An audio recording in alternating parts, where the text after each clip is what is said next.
뉴스 오늘 매주 화요일은 인천 지역의 이슈를 살펴보고 있습니다. 정승현 국민의힘 연수갑 당협위원장과 함께하겠습니다. 어서 오십시오. 안녕하세요. 네. 자, 인천 포커스 잼버리 얘기부터 좀 해보겠습니다. 네. 잼버리 파행 이후에 인천에서 잼버리 대원들을 즉각적으로 떠안으면서 상당히 대원들 만족도도 올라가고 평이 좋았더라고요. 예, 말도 많고 좀 탈도 많았던 네. 잼버리가 끝났는데요. 예. 태풍이 북상하면서 우리 정부가 지난 8일 대원들의 숙소를 새만금에서 전부 수도권으로 이동시키지 네. 않았습니까?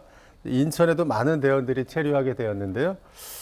일찍이 제일 처음 퇴영했던 영국 참가자들이 한 1,060명 정도가 인천에 머물고 있었고요. 그 후에 인도네시아라든가 벨기에라든가 체코 이런 각국 대원들 몇천 명이 머무르면서 인천의 다양한 문화를 체험하고 관광을 했다라고 합니다. 인천시는 그 체류 일정을 고려해가지고 체류 일정이 짧은 경우는 당일 코스를 제공을 하고 좀 긴 경우는 1박 2일에서 3박 4일 코스까지 제공을 하면서 각자의 일정에 맞는 맞춤형 패키지 상품을 제공했다라고 하는데요. 그 결과 많은 대원들이 인천의 다양한 즐길거리와 먹거리, 볼거리를 체험하면서 굉장히 도심 여행 같은 것들이 참 좋았다라는 호평이 많이 이어졌습니다. 네.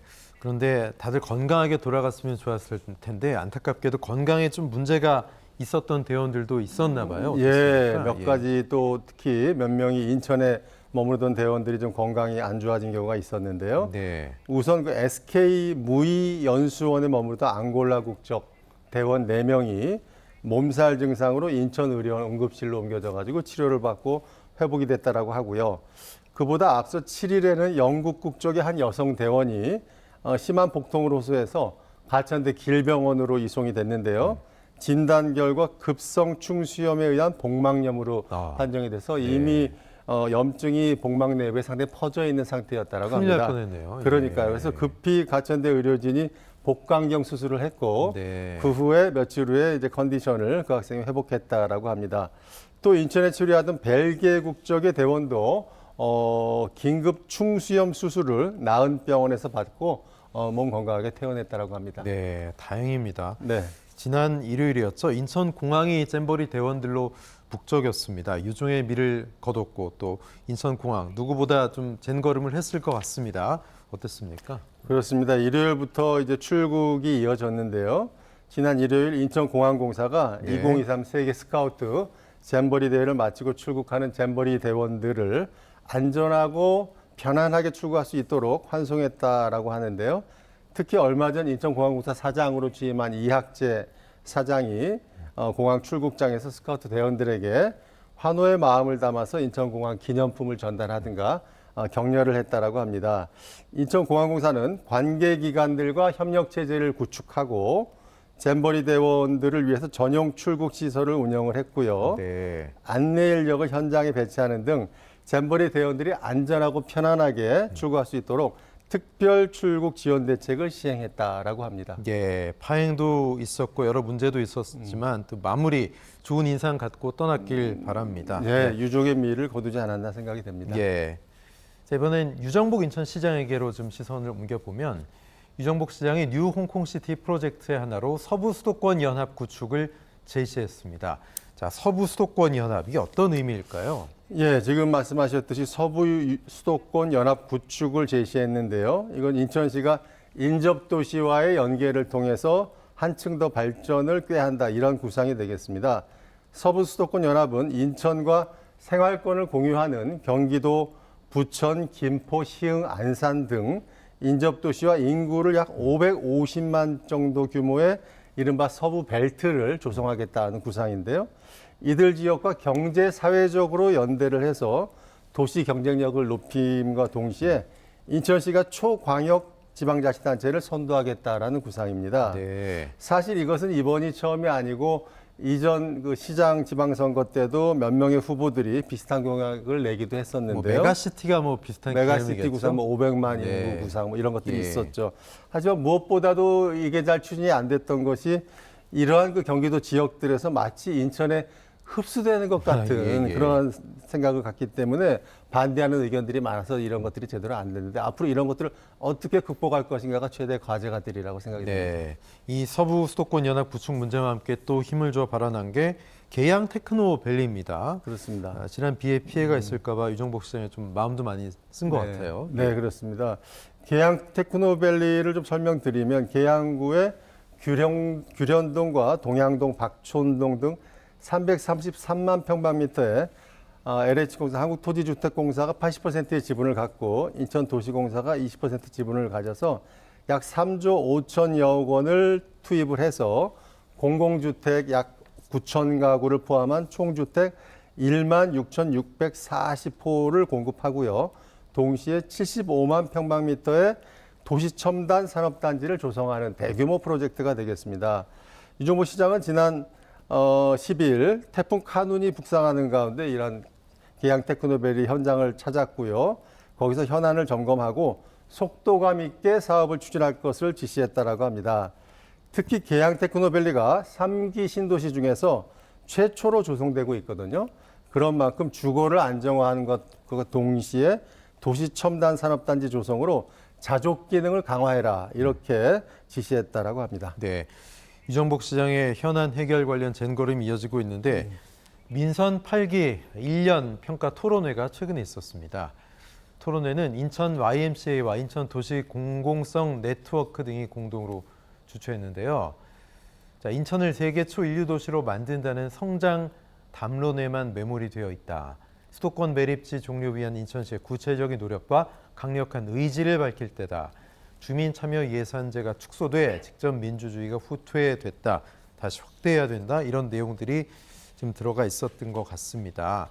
어떻게 생각하십니까? 쓴소리는 뭐 받아들여야 되고요. 또 반응을 좀 보여야 될 텐데요. 네, 뭐 세 가지 포인트 정도가 뭐 일리가 있다라고 생각을 하는데요. 제가 보기에는 우선 제일포 르네상스와 뉴홍콩시티와 같은 유 시장의 공약이 성장 담론에만 매몰돼 있다. 뉴홍콩시티를 보면은 인천의 경쟁력과 도시의 가치를 홍콩이나 싱가포르 정도로 굉장히 끌어올리겠다는 거거든요. 그래서 어떻게 보면 성장 담론으로 볼 수 있는 측면이 있습니다. 네. 하지만 제물포 르네상스를 보게 되면 인천항이나 인천의 원도심을 개발하겠다는 게 주요한 포인트거든요. 네. 즉 신도시 경제자유구역이 발전하는 가운데 정체되는 원도심을 끌어올리겠다라는 거로 본다면 이거는 성장 담론보다 어떻게 보면 균형 발전 전략에 그렇죠. 가깝지 않나라는 예. 생각이 듭니다. 또 하나 두 번째 포인트로 있었던 수도권 매립지 종료 관련해서는 뭐 여러 관점이 있겠습니다만 지난 박남춘 시정부 때 추진했던 인천 자체 매립지가 아니라 원래 인천, 서울, 경기와 환경부 4자가 합의했던 대체 매립지로 가서 임기 내에 이런 것들을 종료를 마무리 짓는 그런 쪽의 정책을 추진한 유정복 시장의 방향은 저는 맞는 방향이라고 생각이 됩니다. 그리고 세 번째 포인트에 있었던 시민단체들이 유정복 시장이 주민참여 예산을 축소시켜서 직접 민주주의를 후퇴시켰고 따라서 주민참여 예산을 확대시켜야 한다는 이 주장은 저는 좀 잘못된 주장이라고 생각합니다. 네. 왜냐하면 지난 박남춘 시정부에서 1,000억 원 이상의 주민참여 예산을 집행을 했거든요. 근데 지난해 인천시 감사 결과를 보면은 그 중에서 절반 이상이 불법과 편법으로 편성되고 집행된 게 밝혀졌습니다. 문제가 좀 있었군요. 그러니까요. 예. 거기에는 특히 인천의 대표적 시민단체가 깊숙이 연관돼 있었거든요. 따라서 이러한 문제들을 먼저 제대로 짚고 바로 잡고 제도를 개선하는 것이 우선되어야 할 것이라고 생각이 됩니다. 알겠습니다. 자, 이번엔 인천 항 연안부두 이야기를 좀 해보면요. 연안부두에서 인천 어민들의 호소와 시위가 있었습니다. 바로 후쿠시마 원전 오염수 방류 관련된 걱정의 목소리였는데 자, 어떤 목소리들이 있었나요? 예, 그렇습니다. 인천에서도 일본 후쿠시마 원전 오염수의 해양 방류가 지금 임박한 가운데 인천 지역 어민들이 방류 결정 철회를 촉구하는 해상 집단 행동에 나섰는데요. 인천 소용자망 영어조합법인 소속 어선 45척이 어제 오전에 연안부두에서 인천대교까지 후쿠시마 오염수 방류 결사 반대 등의 현수막을 내걸고 해상 시위를 했습니다. 어민들은 후쿠시마 오염수 방류 시 우리 수산물 정부가 책임져라. 바다는 후쿠시마 오염수를 버리는 쓰레기통이 아니다 등의 5가지 깃발을 어선에 부착하고 일렬로 배를 몰았다라고 합니다.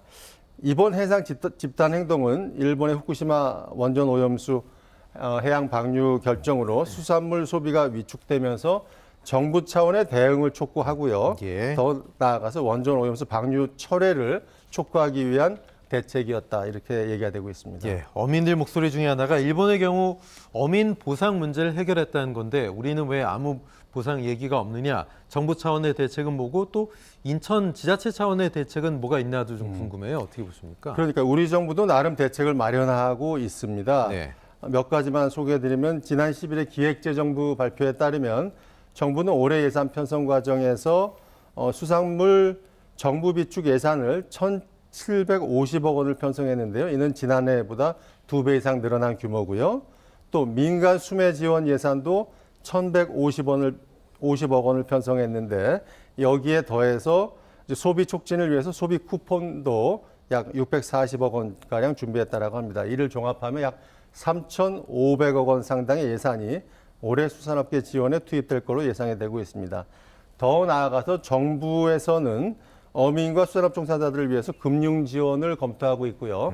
정치권에서는 피해 어민들을 대상으로 세제 혜택을 확대하는 방안도 추진하고 있습니다. 네. 더 나아가서 인천도 나름대로 대책을 강구하고 있는데요. 무엇보다도 수산물 유통 검사를 대폭 강화한다. 특히 전국 화로의 35%가 인천의 연안부두에서 거래가 되고 있거든요. 그 연안부두에 수산물 현장 검사소라는 걸 설치해서 본격적인 운영에 들어간다고 하는데요. 이걸 통해서 연안부두를 통해서 들어오는 해외 수입 수산물뿐만이 아니라 국내산 수산물의 도매에서 소매 단계까지 부적합 수산물이 없는가 또는 방사능이 오염된 수산물이 없는가를 철저하게 검사해서 소비자들의 막연한 불안감을 해소하겠다 이러한 대책을 내놓고 있습니다. 예, 피해 어민이 없도록 꼼꼼히 좀 챙겨야 되겠습니다. 말씀 여기까지 듣겠습니다. 정승현 국민의힘 연수갑 당협위원장과 이야기 나눴습니다. 고맙습니다. 감사합니다.